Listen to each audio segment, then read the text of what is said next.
Hello and good morning to all of you who are watching this presentation. Today we'll be proposing a case study that we'll conduct on the topic of fake news. Now, fake news is a term that should be familiar to all of you in this 21st century. It's a pretty redundant thing in our societies.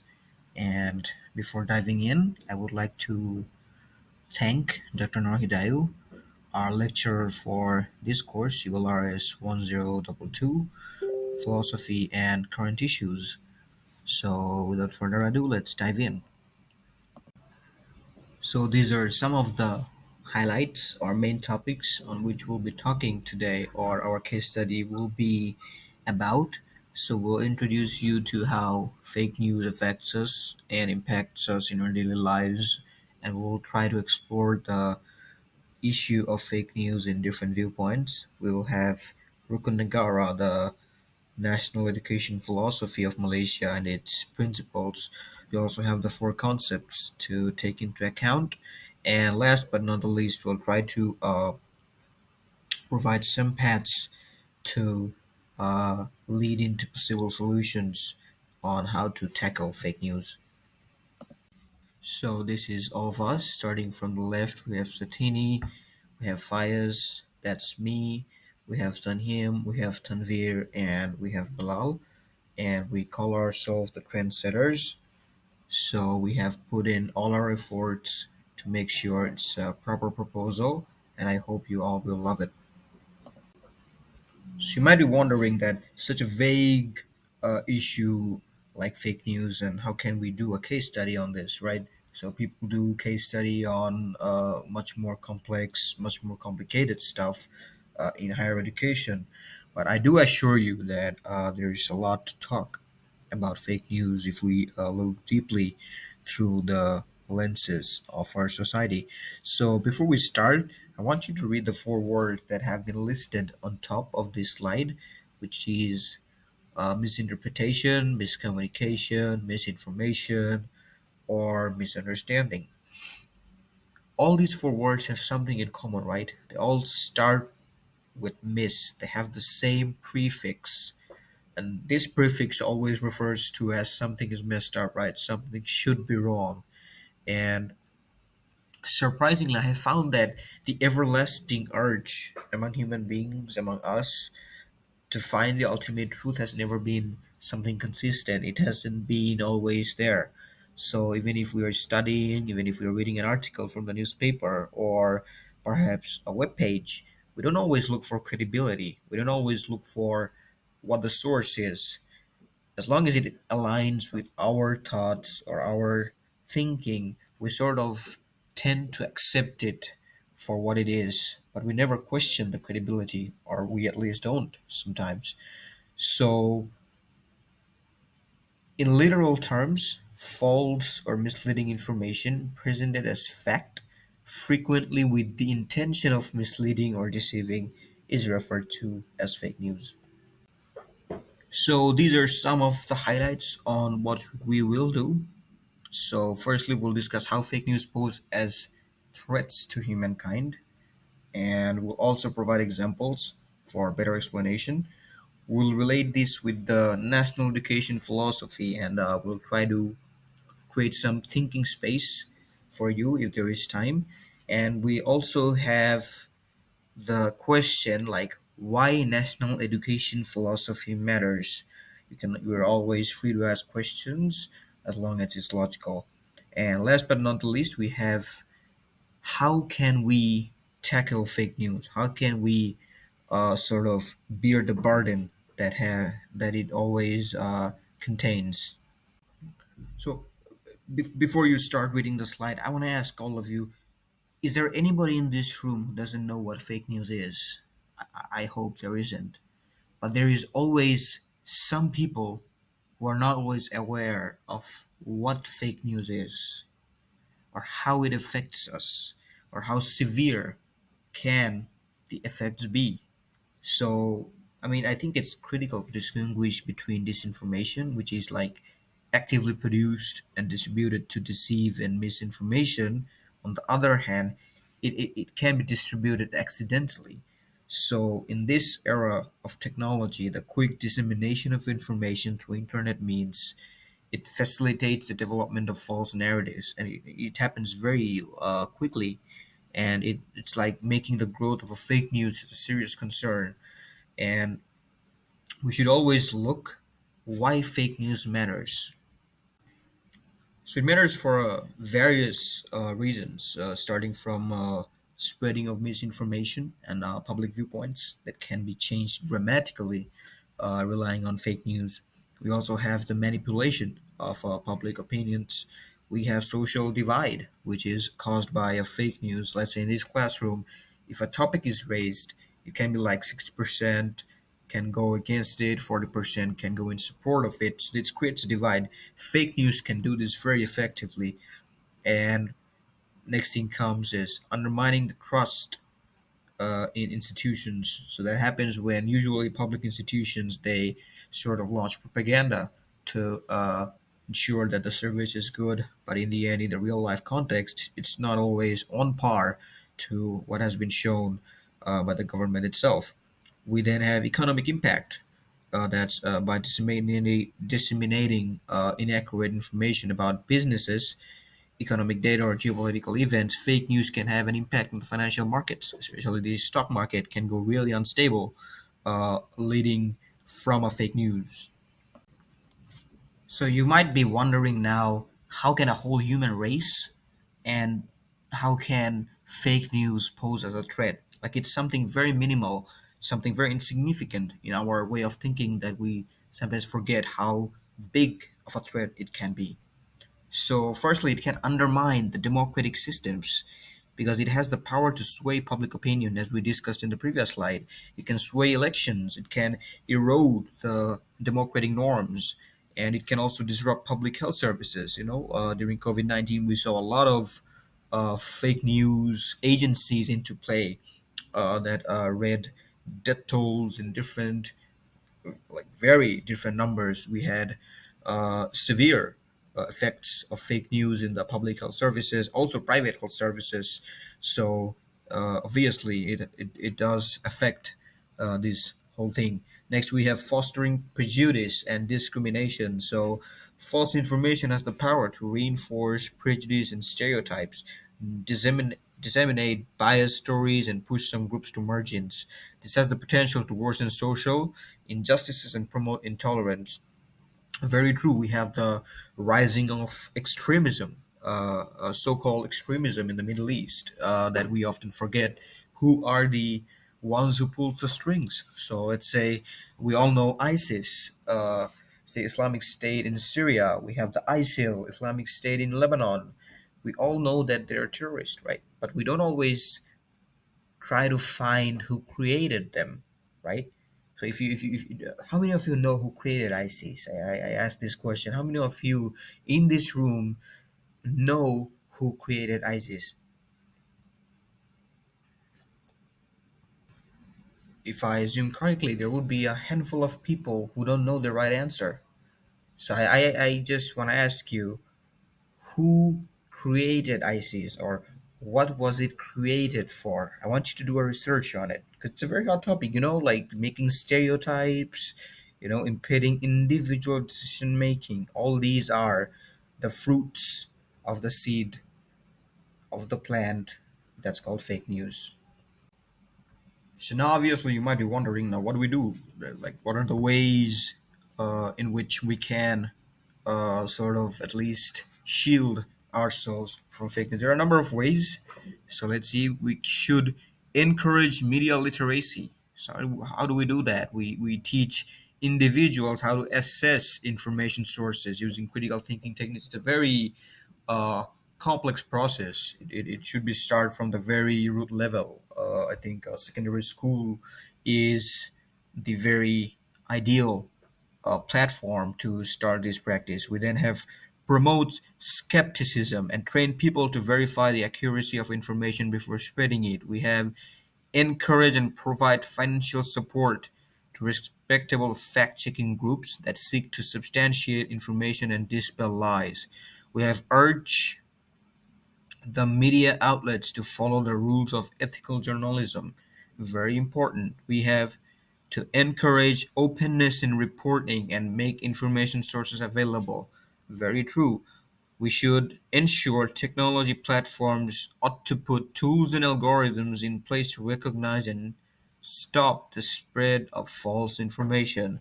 Valid point. We should establish and implement laws that make media outlets answerable for disseminating misleading information. Sounds effective.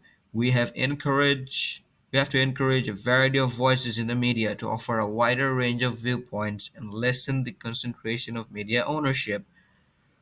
We see this in very like almost every countries nowadays.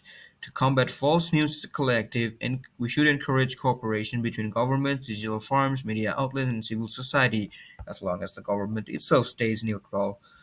Last but not the least, we should establish digital literacy focused educational initiatives to provide people the tools they need to successfully navigate the online information environment.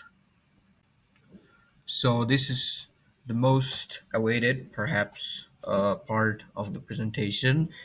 I know all the Malaysians who are present here need no need to like sort of go deep into it, but for those who don't know, Rukun Negara are the national principles of Malaysian national education philosophy, and they have five pillars, which is belief in God, loyalty to the king and country, upholding the constitution, rule of law, and good behavior and morality.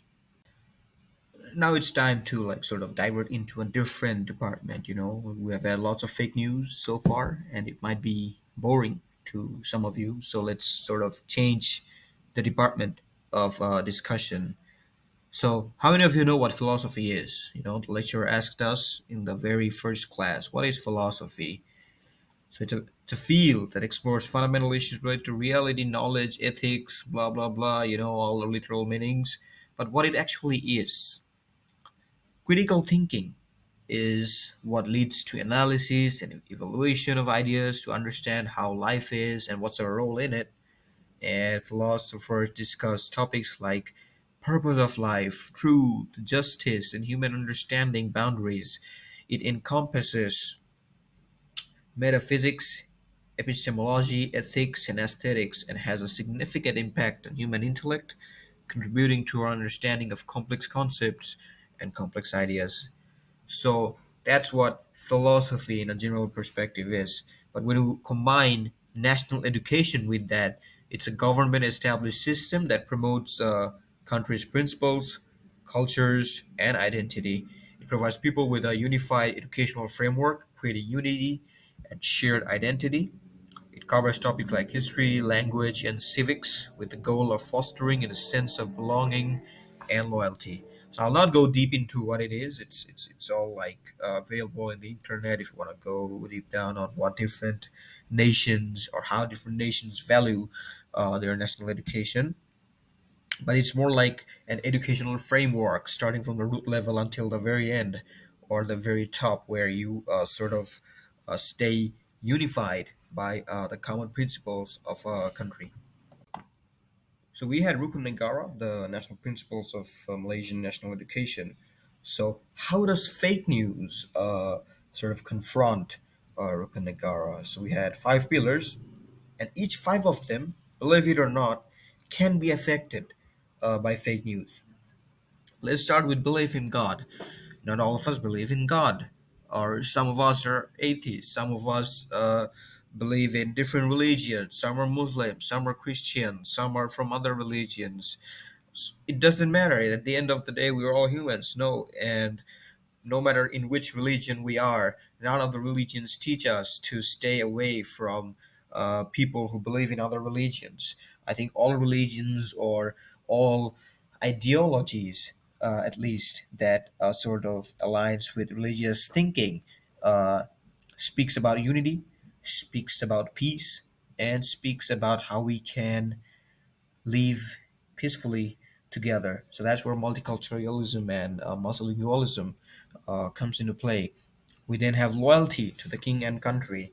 So Malaysia, like many other countries in the world, like England, have their own monarchy. So false information can be used to influence public opinion and undermining support for the monarchy are sowing division among the nation's various ethnic and religious communities. So, let's say Malaysia has different states with different sultans who become king in after a specific cycle year. So it can change the loyalty towards the king and country. We then have maintaining the constitution. That's a task for every citizen of every respective country. The commitment to maintaining the constitution may be threatened by fake news that distorts comprehension of fundamental ideas or presents official acts in a way that is misleading. We then have rule of law, which is not obviously obeyed by everyone. The idea of the rule of law can be undermined by fake news, which can lead to mistrust of the legislative system. We have good behavior and morality. It is against the idea of good behavior and morality to spread false information that encourages immoral behavior or calls into question moral principles. Such information can be detrimental to society. Indeed, it can be. So, in order to preserve social harmony and respect the Rukun Negara's tenets, fake news must be addressed. Encouraging media literacy, critical thinking, and ethical journalism are necessary to ensure that trustworthy and correct information is frequently discussed in public. While highlighting on what would be discussed into this proposal, I didn't highlight what the four concepts are. So they are how this issue affects us intellectually, spiritually, emotionally, and physically. So, like, it should be surprising, right? Fake news, like, it's not something, it's not a physical object, right? It's not like climate change that you are watching it with your own eyes. You can witness fake news, you know?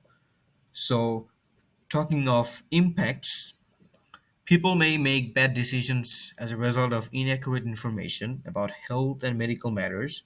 For instance, there might be detrimental repercussions on one's health from believing in hoaxes or receiving false information regarding the efficacy of particular treatments. It is happening. Emotional impact. False information can cause worry and fear, particularly when it pertains to security and safety. Fake news, for example, about impending dangers or emergencies can raise stress levels and cause emotional anguish.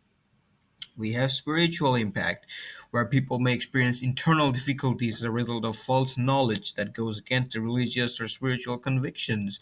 We have intellectual impact, making poor decisions in personal, professional, or civic affairs can result from believing and acting on misleading information. An individual's capacity to critically assess information can be undermined by gaining exposure to false information, leaving them more vulnerable to trickery and manipulation. So all these happen around us, but we are not aware that what causes this. And after watching the slide, you can be rest assured that fake news plays a very big role. So if I ask you now, what's the place where you see the highest amount of fake news? Media, right? You know, like you don't you do you, without blinking an eye, you can say it's the media. And do you know how it affects public perceptions? It's a very big role. It's a very big. It's all about collective efforts of who are behind the media industry. So we have setting the agenda, we have selective reporting, we have stereotyping.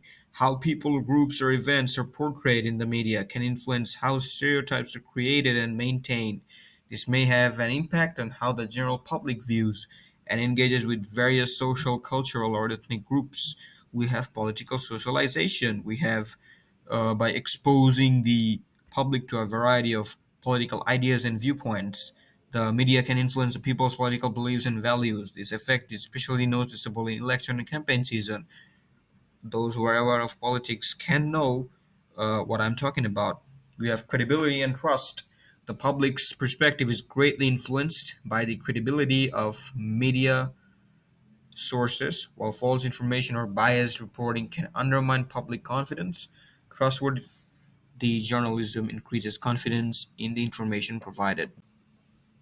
So if I tell you to combat fake news, you won't just take up a sword and start fighting with someone, right? So, it's all it should be a well crafted procedure, a holistic approach towards how we should tackle fake news. So, firstly, we should design media literacy programs to establish programs for media literacy in educational settings such as schools. Students will then learn how to critically think and analyze or assess any information that they see. We should have critical thinking skills. We should have proper fact checking techniques. We should recognize bias. We should at least recognize when we see a tone that's too persuasive. We should recheck what's it trying to achieve. We should have cross cultural sensitivity and awareness so that we can all live together no matter what separates us. Let's say we have lots of people from different countries, different religions, but we are doing the same class in the same room in peace. So I think we can ensure that multiculturalism is something that can happen for real. We have critical social media consumption. We should instruct students in the art of evaluating content on social media. So, talk about the echo chamber effect, the function of algorithms, the possibility of false information spreading quickly on social media. So, all these together, once we implement these strategies, I think the next generation will be less prone to be victimized by fake news. In order to understand the magnitude of how much severe fake news is, we need to see the different perspectives in which fake news affects us, starting from a person to an entire country or to the entire globe. Uh, those who are exposed to fake news may base their decisions on incorrect information, leading to disastrous consequences. We all know we then have families that, based on fake news, there can be breakups or the breaking up or divorces in families. We have dissemination of false information that confirms pre-existing biases and prejudices. Fake news can exacerbate social divide. You can divide communities and societies by affecting voting procedures and public opinion. Misinformation can exacerbate political instability. We see in many countries where the situation is very bad. If we want to discuss, we can. If we have time, like how can fake news be used by a politician in order to win an election?